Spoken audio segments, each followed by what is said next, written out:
Hello दोस्तों, स्वागत है आप सभी का एग्जाम जीके में। और आज हम लेके आए हैं इस वीडियो में आपके लिए संपूर्ण ब्रह्मांड एवं हमारे सौर मंडल से जितने भी प्रश्न एग्जाम में बनते हैं उन सभी प्रश्नों को आज देखते हैं। तो चलिए क्लास स्टार्ट करते हैं। अगर हमारे चैनल पर नए हों तो हमारे चैनल को सब्सक्राइब जरूर कर लें। चलिए देखते हैं पहला प्रश्न। आपका पहला प्रश्न है, पृथ्वी को घेरने या ढकने वाले आकाश को क्या कहते हैं? तो इसका सही आंसर हो जाएगा ब्रह्मांड। जो पृथ्वी को ऊपर से ढके हुए है उसे ब्रह्मांड कहते हैं। आपका अगला प्रश्न है, ब्रह्मांड का अध्ययन क्या कहलाता है? तो इसका सही सही आंसर हो जाएगा कॉस्मोलॉजी। जो ब्रह्मांड का अध्ययन होता है उसे कॉस्मोलॉजी कहते हैं। आपका अगला प्रश्न है, ब्रह्मांड में लगातार प्रसार की घटना को क्या कहते हैं? ब्रह्मांड में जो लगातार प्रसार की घटना होती है उसे, इसका सही आंसर हो जाएगा बिग बैंग। आपका अगला प्रश्न है, ब्रह्मांड के उत्पत्ति में सर्वाधिक मान्य सिद्धांत कौन सा है? तो इसका सही आंसर हो जाएगा महाविस्फोट, बिग बैंग थ्योरी। आपका अगला प्रश्न है, बिग बैंग थ्योरी का प्रतिपादन किसने किया था? तो इसका सही आंसर हो जाएगा बेल्जियम के जॉर्ज लेमिंटर ने। ये आपका 1894 ईस्वी से और 1896 ईस्वी तक हुआ था। आपका अगला प्रश्न है, आधुनिक खगोल शास्त्र का जनक किसे कहा जाता है? तो इसका सही आंसर हो जाएगा कोपरनिकस को। ये पोलैंड का रहने वाला था। आपका ये एक एक्स्ट्रा क्वेश्चन है आपके लिए, जो कि इसका आपको आंसर देना है कमेंट बॉक्स में। तो ये प्रश्न है, सौर मंडल का मुखिया कौन होता है? अगर आपको पता हो तो इसका कमेंट बॉक्स में आंसर जरूर दें। आपका अगला प्रश्न है, सूर्य सौर मंडल का केंद्र है और पृथ्वी उसकी परिक्रमा करती है, यह किसने कहा था? तो इसका सही आंसर हो जाएगा कोपरनिकस ने। सूर्य सौर मंडल का केंद्र है और पृथ्वी उसकी परिक्रमा करती है, ये कोपरनिकस ने कहा था। आपका अगला प्रश्न है, पृथ्वी ब्रह्मांड का केंद्र है और सूर्य इसकी परिक्रमा करता है, यह किसने कहा था? यह टॉल्मी ने कहा था। आपका अगला प्रश्न है, ग्रहों की गति के नियम का प्रतिपादन किसने किया था? तो इसका सही उत्तर हो जाएगा जोहानेस केपलर ने। यह जर्मनी का रहने वाला था। आपका अगला प्रश्न है, ब्रह्मांड का लगातार विस्तार हो रहा है, यह किसने कहा था? तो ये बताया था एडविन हब्बल ने 1920 ईस्वी में। आपका अगला प्रश्न है, सौर मंडल का विकास कब हुआ था? जो अपना सौर मंडल है उसका विकास कब हुआ था? तो 4.5 अरब वर्ष पहले हुआ था इसका। आपका अगला प्रश्न है, ब्रह्मांड की आयु कितने वर्ष है? तो ब्रह्मांड की आयु कितने वर्ष है? इसका सही आंसर हो जाएगा 13 बिलियन वर्ष। आपका अगला प्रश्न है, ब्रह्मांड का व्यास कितना है? तो ब्रह्मांड का व्यास है 10 की पावर 8 प्रकाश वर्ष। आपका अगला प्रश्न है, ब्रह्मांड में विस्फोटी तारा क्या कहलाता है? जो ब्रह्मांड में विस्फोटी तारा है उसे क्या कहते हैं? तो इसका सही आंसर हो जाएगा अभिनव तारा या सुपरनोवा तारा। आपका अगला प्रश्न है, एक वर्ष में प्रकाश द्वारा तय की गई दूरी को क्या कहते हैं? जो एक वर्ष में प्रकाश तय करता है जिस दूरी को, उसे क्या कहते हैं? तो इसका सही आंसर हो जाएगा प्रकाश वर्ष। आपका अगला प्रश्न है, खगोलीय दूरी का सबसे बड़ा मात्रक क्या है? तो जो खगोलीय दूरी होती है उसका सबसे बड़ा मात्रक क्या है? इसका सही आंसर हो जाएगा पारसेक। आपका अगला प्रश्न है, एक पारसेक बराबर कितने प्रकाश वर्ष होते हैं? तो इसका सही आंसर हो जाएगा 13.26 प्रकाश वर्ष। आपका अगला प्रश्न है, प्रकाश वर्ष किसका मात्रक है? जो प्रकाश वर्ष है वो किसका मात्रक है? इसका सही आंसर हो जाएगा दूरी का।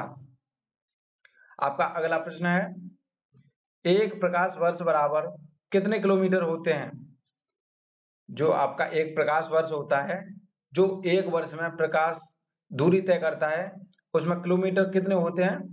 तो इसका सही आंसर हो जाएगा 9.46 इंटू 10⁻12 किलोमीटर। आपका अगला प्रश्न है आपका अगला प्रश्न है आकाशगंगा क्या है?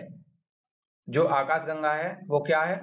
तो इसका सही आंसर हो जाएगा गैसों, बादलों व धूल कणों और अरबों तारों का एक समूह है। आपका अगला प्रश्न है हमारी आकाशगंगा का नाम क्या है? इसका सही आंसर हो जाएगा दुग्ध मेखला। जो हमारी आकाशगंगा है जिसमें हम रहते हैं उस आकाशगंगा का नाम है दुग्ध मेखला। आपका अगला प्रश्न है हमारा सौरमंडल या सूर्य कौन सी आकाशगंगा में स्थित है? ये भी आपका दुग्ध मेखला में है। इसका सही आंसर हो जाएगा दुग्ध मेखला। आपका अगला प्रश्न है हमारी आकाशगंगा की आकृति कैसी है? तो इसका सही उत्तर हो जाएगा सर्पिलाकार। जो हमारी आकाशगंगा है उसकी आकृति है सर्पिलाकार। आपका अगला प्रश्न है हमारी आकाशगंगा की सबसे नजदीकी मंदाकिनी कौन सी है? उसका नाम क्या है? तो इसका सही आंसर हो जाएगा देवयानी। इसे एंड्रोमेडा के नाम से भी जाना जाता है। आपका अगला प्रश्न है आकाशगंगा व मंदाकिनी को सर्वप्रथम किसने खोजा था? तो इसका सही आंसर हो जाएगा गैलीलियो ने। आपका अगला प्रश्न है नेबुला या न्याहारिका किसे कहा जाता है? तो इसका सही आंसर हो जाएगा अंतरिक्ष में धूल और गैसों के विशाल बादलों को। आपका अगला प्रश्न है नंगी आंखों से दिखने वाला नेबुला कौन सा है? इसका सही उत्तर हो जाएगा ओरियन। आपका अगला प्रश्न है पल्सर क्या होते हैं? तो इसका सही आंसर हो जाएगा तेजी से घूमने वाले न्यूट्रॉन तारे। आपका अगला प्रश्न है ब्रह्मांड का प्रकाश स्तंभ क्या कहलाता है? इसका सही आंसर हो जाएगा पल्सर। आपका अगला प्रश्न है तारों में ऊर्जा का स्रोत क्या है? जो तारों में ऊर्जा आती है उसका स्रोत क्या है? तो इसका सही आंसर हो जाएगा नाभिकीय संलयन। आपका अगला प्रश्न है तारों का मुख्य घटक क्या है? जो तारों का मुख्य घटक है वो क्या है? इसका सही आंसर हो जाएगा हाइड्रोजन व हीलियम। और तारे हाइड्रोजन व हीलियम से ही मिलकर बने हैं, इसलिए ये इसका मुख्य घटक है। आपका अगला प्रश्न है पृथ्वी का निकटतम तारा कौन सा है? जो पृथ्वी के सबसे नजदीकी तारा है वो कौन सा है? इसका सही आंसर हो जाएगा सूर्य। आपका अगला प्रश्न है सूर्य का निकटतम तारा कौन सा है? जो सूर्य का निकटतम तारा है वह कौन सा है? Proxima Centauri. आपका अगला प्रश्न है सबसे चमकीला तारा कौन सा है? तो सबसे जो चमकीला तारा है वह कौन सा है? इसका सही आंसर हो जाएगा साइरस। इसे डॉग स्टार के नाम से भी जानते हैं। आपका अगला प्रश्न है तारे का रंग सूचक क्या होता है? तो इसका सही आंसर हो जाएगा उसके ताप का। आपका अगला प्रश्न है तारों का टिमटिमाना किसके कारण होता है? इसका सही आंसर हो जाएगा प्रकाश का अपवर्तन के कारण।